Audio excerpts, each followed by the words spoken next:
Öncelikle ergenlik döneminin özelliklerini bilmek lazım. E, Ebeveynler eğer ergenle iletişimi doğru kurmak istiyorlarsa bu dönemin özelliklerinden de haberdar olmaları gerekiyor.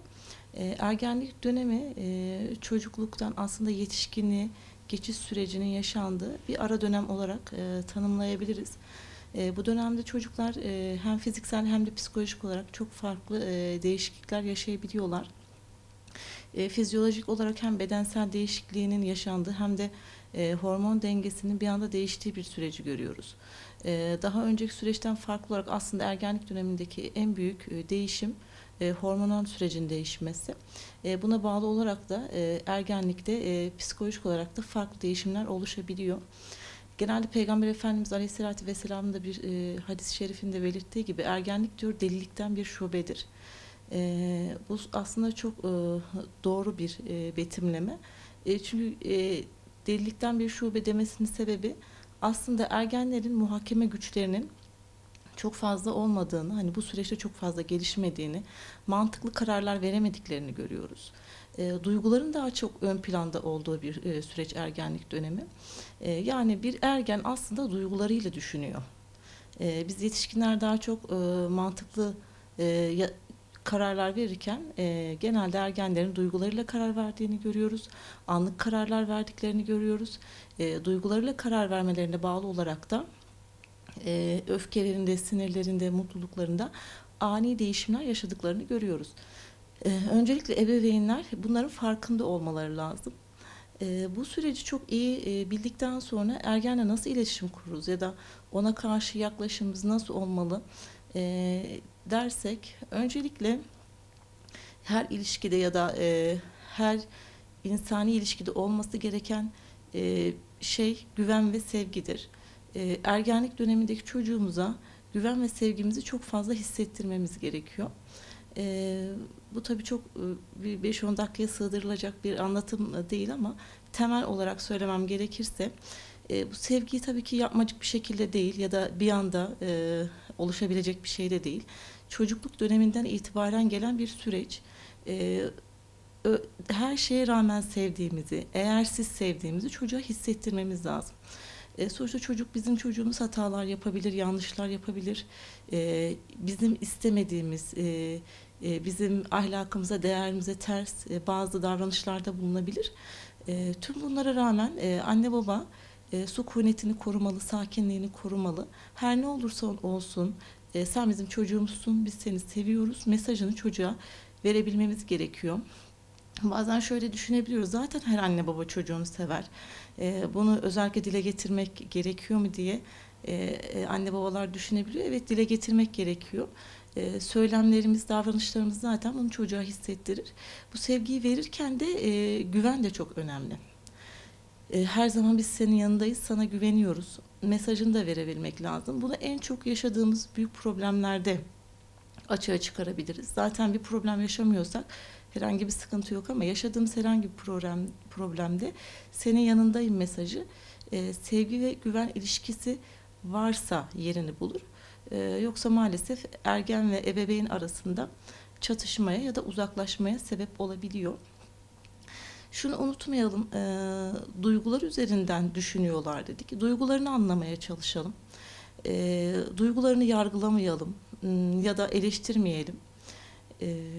Biz aslında şu süreçte daha çok çocuklarımızı eleştiriyoruz. Gerçekten yapılan araştırmalar da onu gösteriyor. Anne babaların takdir edici cümlelerden daha çok eleştiri cümleleri kurduklarını görüyoruz çocuklara karşı.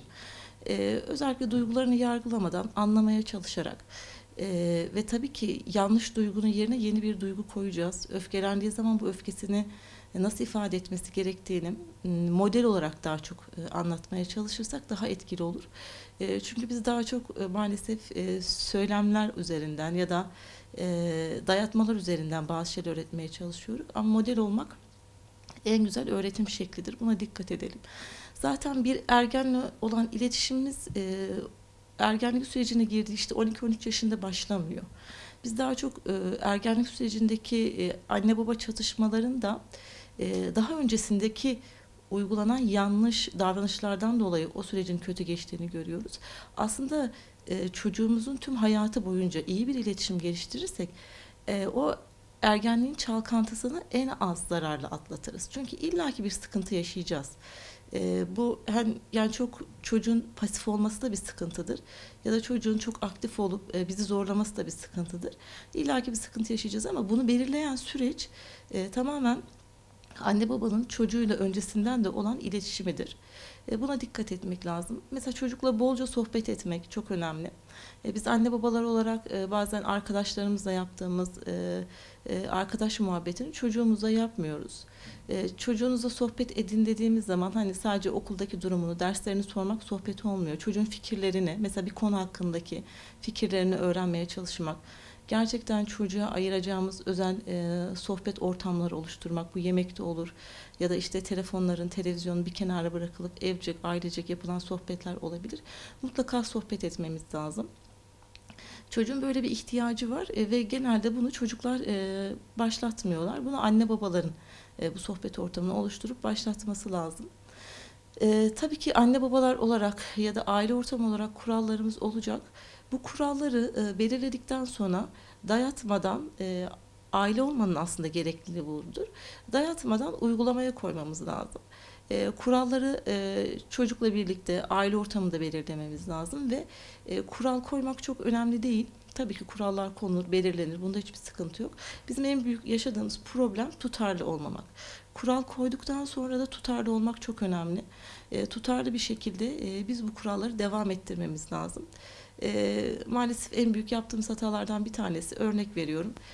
Telefon süresiyle ilgili bir kural koyuyoruz ama herhangi bir ani oluşan bir durumda bu kuralı bozabiliyoruz. İşte tutarlı olursak zaten bu kurallar evde işlevsel bir şekilde devam edecektir.